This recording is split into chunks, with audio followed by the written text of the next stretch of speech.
Hey everybody, Sam here. So I just figured I would just do a little from the heart car combo. I had to run out and do some blood work for an upcoming appointment, and I decided to stop and grab something for lunch, and I'm waiting for my order to come out.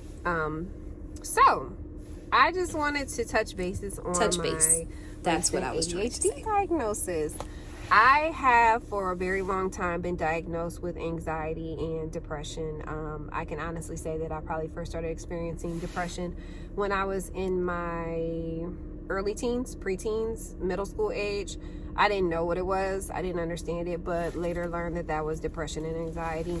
And now that I've been diagnosed with ADHD, the more that I peel back the layers of the ADHD, I really wonder if it was anxiety and depression, or if it was more so just regular teenage stuff, like regular teenage issues with the ADHD.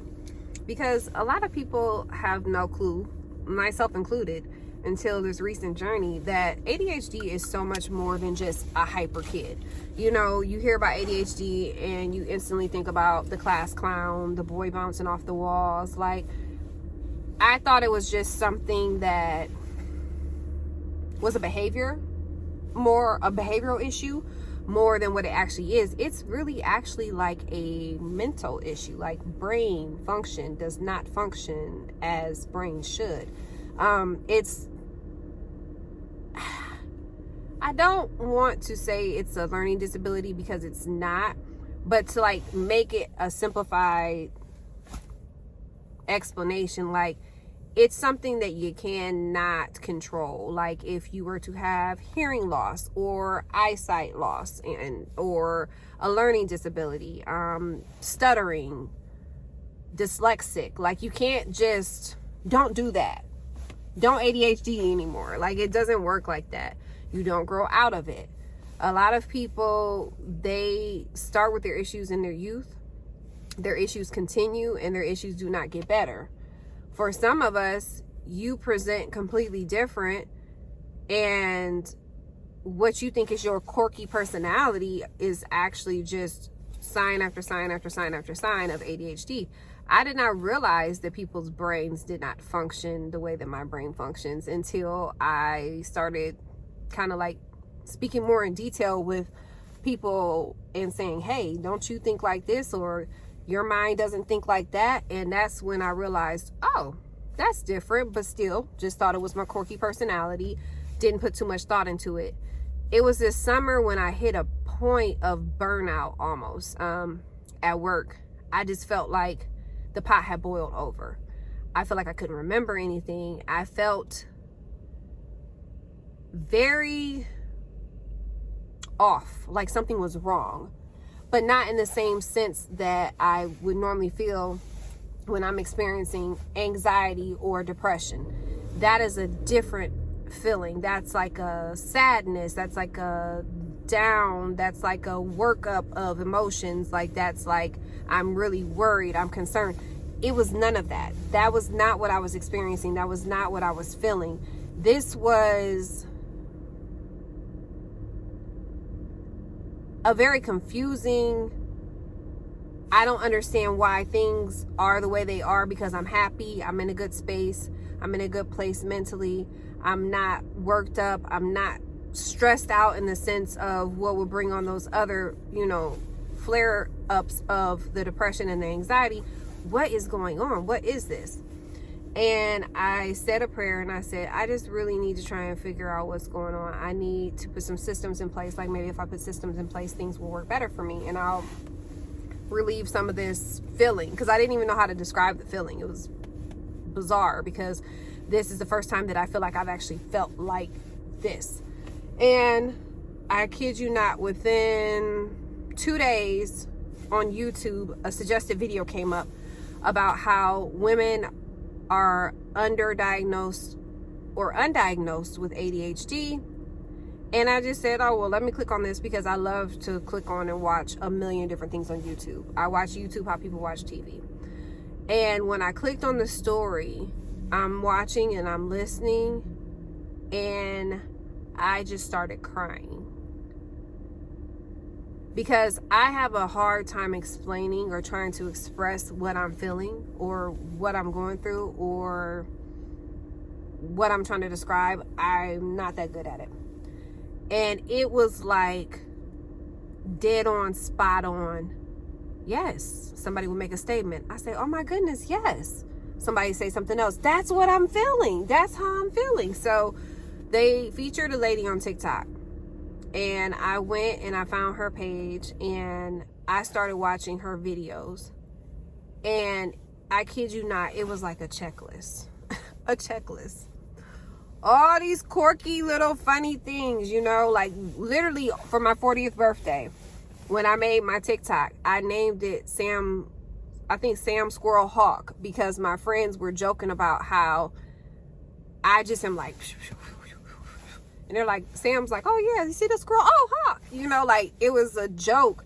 But like seriously, like as this woman was talking, everything was aligning so perfectly that I was like, this has to be it. Like this feels like my answer to what is going on. Like this feels like exactly what I'm experiencing. This sounds like exactly what I'm experiencing, I should say. And then I started looking more into symptoms of ADHD in women, because they present completely different from men. ADHD in women is so underdiagnosed. ADHD in minorities is so underdiagnosed. Like, you cannot just... I don't want to say you cannot, because by the grace of God, you can do anything. But it is very hard or very difficult, or there are a lot of extra obstacles that you have to overcome when you have ADHD. And without the proper tools, we're not even talking about medicine. We're talking about the proper tools to put systems in place, and the proper cognitive behavioral therapy, and just therapy, period, and if needed, medicine. Without those tools, it's like you're setting yourself up to fail. It's almost kind of like the self-sabotage never ends, because you can't get it together on your own. You need some kind of help. And I called my doctor and I said, hey, can you refer me out? I want to see about getting an evaluation. She wanted me to come in because she wanted to see if my anxiety and depression were under control. And I came in, I talked to her, and she agreed that the next step should be me going to see a neuropsychiatrist or psychologist. Neuropsychologist. I can't remember what it is. Hold on one second. I got to pay for my food. Hello. Hello. There's that. Thank you. And then it had the double cheeseburger mushrooms. Yes. There's that. Appreciate it. Of course. Cat card. That you can take. I love that they have the little things now. You guys don't have to like go back in and come back out. I'm sure you do too. I'm new here. This is my third day working. Oh, here, so okay. yeah, this is pretty good. Yeah. Well, I hope the weather stays good for you. Prompt, then have you sign. Thank you. Thank Watching that you. Buckeyes game today? Oh, I forgot about the game. Thank you so much. Watch that. Go Buckeyes. OH. Oh. All right. Have a good one. So yeah, you know, I'm sorry. Got sidetracked. I don't remember what I was saying, but basically, I think I was talking about how, you know, I went into my doctor and I got a diagnosis. I got a referral to go to the neuropsychiatrist, psychologist, or whatnot. Y'all, that test is so extensive. It was 6 hours. Yeah. 6 hours. There's different ways to be diagnosed, but that's one of the, I don't want to say more official ways, but I guess it's kind of like one of the ways to kind of like knock it out with a one and done, because a lot of people that I've seen, they will go through their psychiatrist or psychologist, and then they'll like just talk to them for an extended amount of time, and then after observing them, determine if they think they have ADHD. I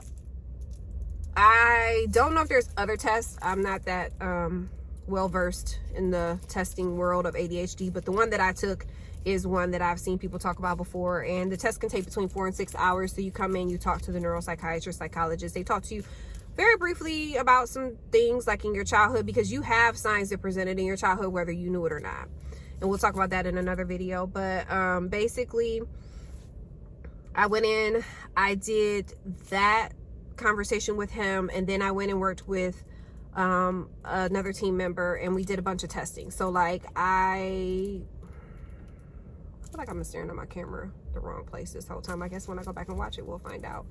But I was asked questions. I had to do puzzles, like actual physical puzzles. I had to draw things. I had to do memory tests, a lot of cognitive testing, basically.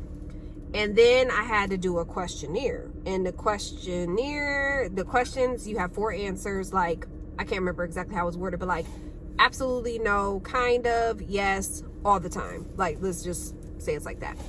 And you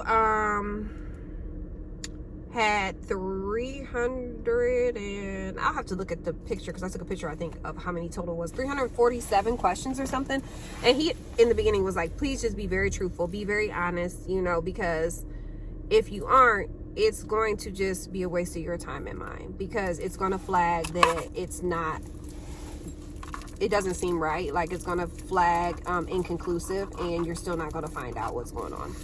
There are some people who, because of the ADHD medicines, unfortunately, the Adderall and the Ritalin are what they're chasing. So they want a diagnosis, and they're trying to do all that they can to make sure that they get that. So they tell you in the beginning, just be honest, be truthful, because you'll save yourself a lot of time.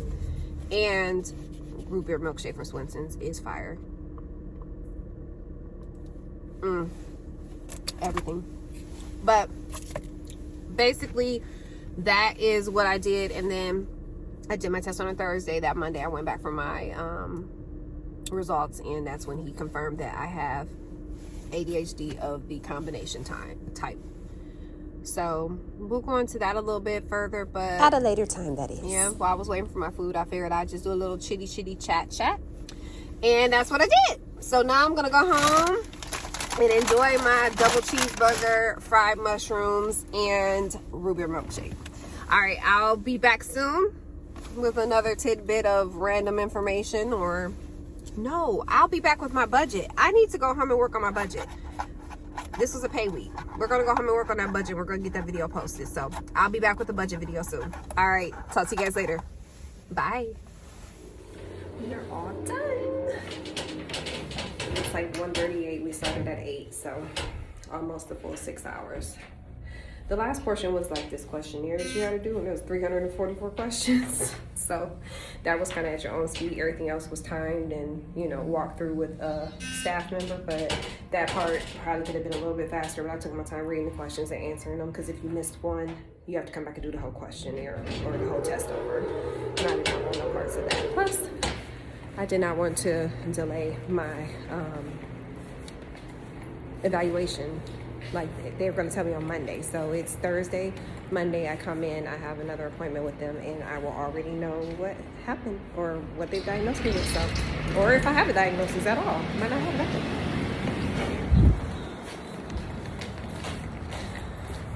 I'm excited. I feel like relieved. It is official. I just got my diagnosis from the doctor, and I have ADHD. This is so crazy. This whole like situation, the way that everything came about, the way that I figured out what was going on, or not even figured out, but what brought me to possibly thinking that I even had ADHD or ADD, was a news story on YouTube that was suggested. And it's I say it's nothing but God.